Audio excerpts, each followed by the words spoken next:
এটা মালাক্কা প্রণালী, ছোট এলাকা। মধ্যপ্রাচ্য এবং এশিয়ার বাণিজ্যের ৮০% এটা নিয়ন্ত্রণ করে। এলাকাটা প্রস্থেও খুব ছোট।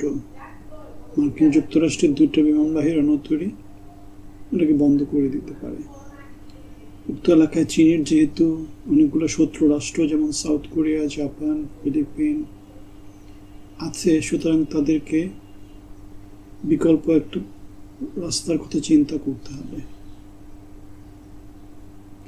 সেই চিন্তায় অংশ হিসাবে পাকিস্তানের সাথে তারা $৬৫ বিলিয়ন বিনিয়োগের একটা কার্যক্রম হাতে নিয়েছে। নিরাপদ এবং বিকল্প একটা রাস্তা তৈরি করার জন্য তারা এই প্রকল্পটা হাতে নিয়েছে। এই প্রকল্পটা পাকিস্তানের গোয়াদা বন্দর দিয়ে পণ্য জাহাজে করে আনা নেওয়া করবে। অত্যাধুনিক বন্দর এবং রেল যোগাযোগের মাধ্যমে চীন তার বৈশ্বিক বাণিজ্য নিরাপদ করবে এই প্রকল্প দিয়ে। এটাকে বলা হচ্ছে চীন পাকিস্তান ইকোনমিক করিডোর। এই উদ্যোগের অধীন ৩,০০০ কিলোমিটার রাস্তা বানানো হবে চীন এবং পাকিস্তানের ভিতরে। এই নেটওয়ার্ক দূরত্ব কমাবে, খরচও কমাবে, যার ফলে বৈশ্বিক বাণিজ্যে চীনের সক্ষমতা আরও বেড়ে যাবে। আগে যেখানে তেল আমদানি করতে ১২,০০০ কিলোমিটার রাস্তা যেতে হতো, এখন ২,০০০ কিলোমিটার রাস্তা দিয়ে সেই কাজটা করা যাবে। চীন পাকিস্তান সম্পর্ক কোন পর্যায়ে আছে, কে কার উপর কতটা নির্ভর করে, সেটা এই বিশাল প্রকল্প এবং পারস্পরিক নির্ভরশীলতা আমাদেরকে পুনরায় জানিয়ে দেয়। এটা দুই দেশের জন্য উইন উইন একটা প্রকল্প। চীন পাকিস্তানের অবকাঠামোগত বিশাল বিনিয়োগ করছে, তাই তারা পারস্পরিক সহযোগিতার হাত বাড়িয়ে দিয়েছে। বাণিজ্য নিরাপত্তার বিপরীতে অবকাঠামোগত বিশাল বিনিয়োগ দুই দেশের জন্যই উইন উইন। $৬৫ বিলিয়ন কোথায় কি হচ্ছে দেখে নিই, চলেন। গোয়াদার বন্দর হচ্ছে এই প্রকল্পের মূল কেন্দ্রবিন্দু। এই বন্দর আরব সাগর দিয়ে ইউরোপ, মিডল ইস্ট এবং সমগ্র পৃথিবীর সাথে যুক্ত হয়েছে। এই বন্দর ২০০৭ সালে তৈরি হয় এবং ২০১৩ সালে এটা চীনকে দেয়া হয়। চীন এটা উন্নত করে একটা স্পেশাল ইকোনমিক জোন হিসেবে প্রতিষ্ঠা করে, কাস্টম এবং ট্যাক্স ফ্রি এই জোন। যেহেতু এই বন্দর এবং অঞ্চল পুরা দেশের সবচেয়ে দরিদ্র এলাকা, সুতরাং চীনের এই প্রকল্প সব ধরনের চাকুরি সহ উন্নয়নে অবদান রাখছে। ২০২৪ ডিসেম্বরে গোয়াদার বন্দর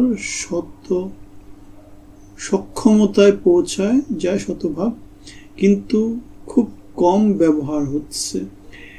যেখানে হাম্বানটোটায় ৪০০ জাহাজ আসে, সেখানে এখানে ১৭টা জাহাজ এসেছে। সুতরাং উন্নয়ন এবং শিল্পায়নের সুযোগ আছে। জায়গাটা পুরোটাই মোটামুটি অনেকটা খালি। ট্রাক দিয়ে বেসিক্যালি পরিবহন করা হয়। রেল নেটওয়ার্ক তৈরি করার কাজ হাতে নেওয়া হয়েছে এবং অনেক সম্ভাবনার এই জায়গাটা রেলওয়ে প্রকল্প পরিকল্পনা বাস্তবায়িত হলে বিশাল রকমের সুযোগ সৃষ্টি করবে। ২০৪৫ সাল নাগাদ চীন এখানে ৪০০ মিলিয়ন টন পণ্য আনা নেওয়া করার একটা উচ্চাকাঙ্ক্ষী চিন্তা ভাবনা করে তাদের কার্যক্রম এগিয়ে নিচ্ছে।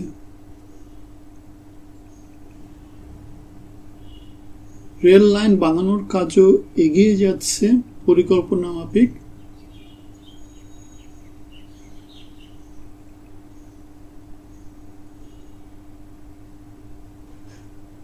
এখন পৃথিবীর বড় বড় যে বন্দরগুলো আছে সেগুলো ট্রেন নেটওয়ার্ক দিয়ে নর্মালি কাজটা হয়।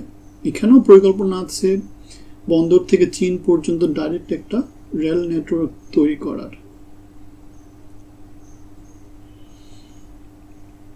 ইকোনমিক জোনটা অনেক বেশি বুস্ট আপ হলে এবং রেল লাইন যদি পুরোপুরি তৈরি হয়ে যায়, তাহলে ৪০০ মিলিয়ন টনের যে প্রকল্পটা চীন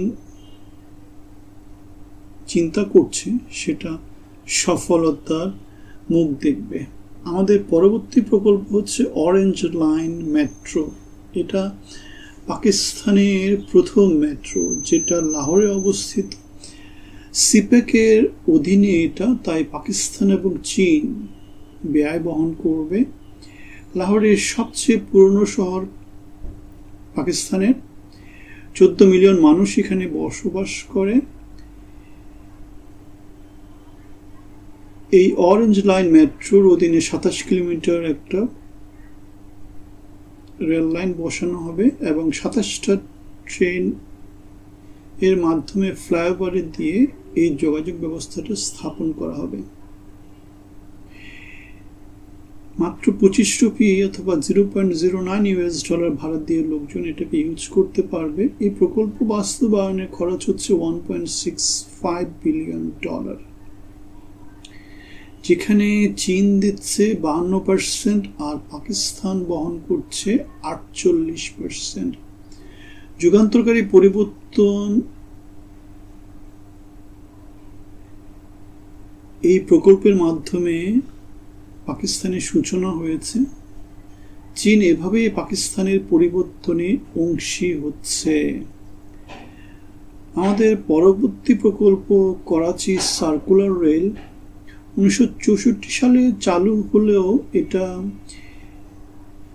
তেমন করে লোকজনের যাত্রী পরিবহন তেমন করে উৎসাহী না হয়। 1984 সালে এই প্রকল্পটা বাতিল করে দেওয়া হয়। এটা করাচি শহরের চারদিকে জুড়ে তৈরি করা হয়েছিল। যাত্রী এখন যেহেতু এলাকায় প্রচুর লোকজন মোটামুটি অনেক বেড়ে গেছে, সেজন্য এই প্রকল্পটা এখন সময় উপযোগী। সিপেকের কথাটা যখন সামনে চলে আসে, তখন 2 কোটি মানুষের এই শহরে করাচিতে করাচি সার্কুলার রেলটা নতুন করে পুনরুজ্জীবিত করার প্রকল্প পাকিস্তান এবং চীন এগ্রি করে। নর্মালি ছুটির দিন ছাড়া বাকি সময়তে শহরে নানা রকমের ট্রাফিক জ্যাম পড়ে থাকে। বাস দিয়ে গতানুগতিকভাবে যেভাবে রাস্তা হয় সেভাবে চলাচল করতে হয়। মেট্রো ব্যবস্থা চালু করার চেষ্টা হচ্ছে, কিন্তু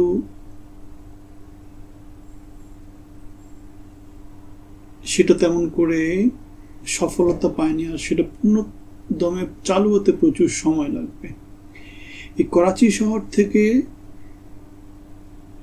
পাকিস্তানের জিডিপির 25% আসে। এই প্রকল্পের আওতায় 43 কিলোমিটারের একটা রাস্তা তৈরি করার পরিকল্পনা আছে।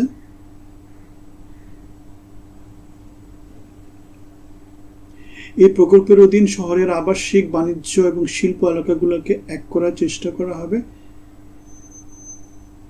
জাপান 2016 সালে এই প্রকল্পটা বাস্তবায়ন করার চেষ্টা করা হয়েছিল, কিন্তু চীনের সাথে সিপেকের আওতায় এই প্রকল্পটা বাস্তবায়িত হচ্ছে $1.9 মিলিয়ন। এই প্রকল্পের চ্যালেঞ্জটা হচ্ছে হারিয়ে যাওয়া যে রাস্তাগুলো, যেগুলো এখন জনগণ দখল করে নিয়েছে, সেগুলো পুনরুদ্ধার করা এবং জনবসতিপূর্ণ যেহেতু, সুতরাং এটাকে এলিভেটেড করতে হবে নিরাপত্তা নিশ্চিত করার জন্য।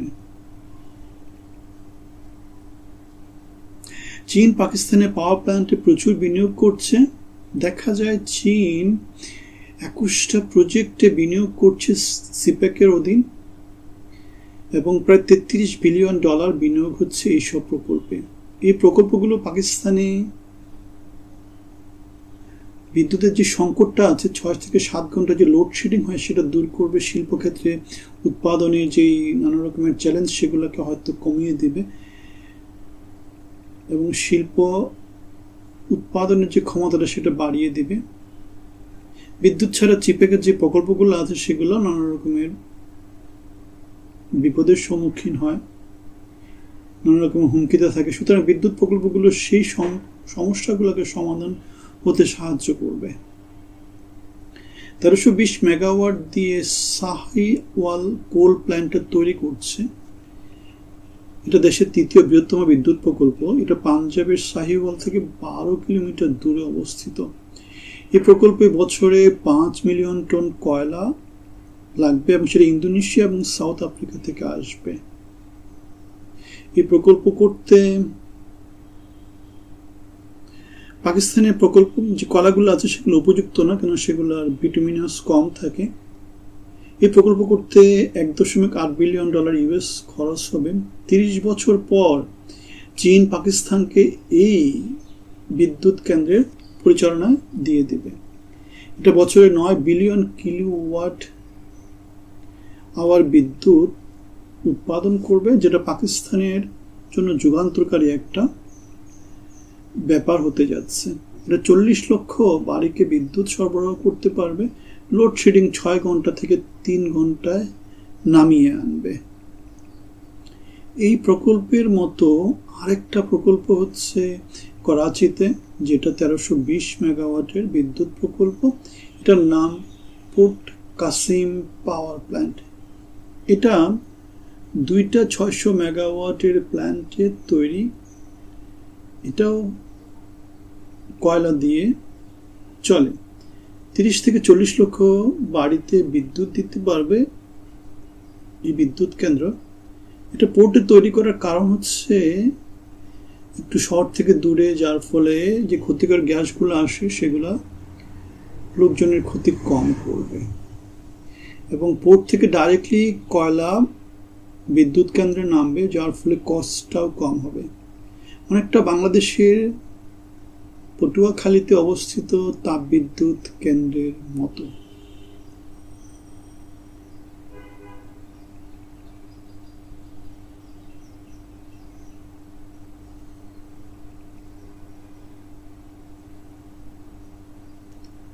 সিপ্যাক শুরু হয় 2015 সালে এবং 10 বছর হয়ে গেল এই প্রকল্পের। পুরো পাকিস্তান জুড়ে এর কাজকর্ম চলছে। প্রেসিডেন্ট শি জিনপিং প্রকল্পের শুরুর সময় বলেছিলেন পাকিস্তানের সাথে চীনের ভ্রাতৃগত সম্পর্ক আছে এবং এটা সব সময় শীত গ্রীষ্ম বর্ষা এই সম্পর্কটা চালু থাকবে। 10 বছরের সিপ্যাক মানে চায়না পাকিস্তান ইকোনমিক করিডোর, এটার সফলতাটা কতটুকু সেটা আমরা পরবর্তী আলোচনা দেখতে পাবো।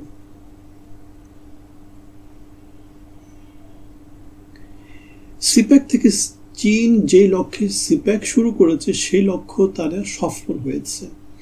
স্ট্র্যাটেজিক্যালি অল্টারনেট একটা রোড তারা গ্লোবাল ট্রেডের জন্য খুলতে চেয়েছিল এবং এটা তাদের বেল্ট অ্যান্ড রোড ইনিশিয়েটিভের একটা অংশ।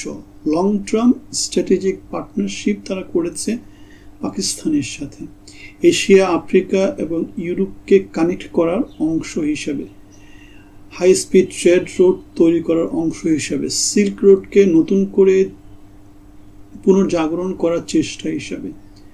সিপ্যাক হচ্ছে সিল্ক রোডের মিনি একটা ভার্সন। যদিও রাজনৈতিক অস্থিরতার কারণে ইমরান খান আসার পরে সিপ্যাক প্রকল্প বাস্তবায়নটা অনেক বেশি সীমিত হয়ে যায় এবং অনেক বাধা আসে।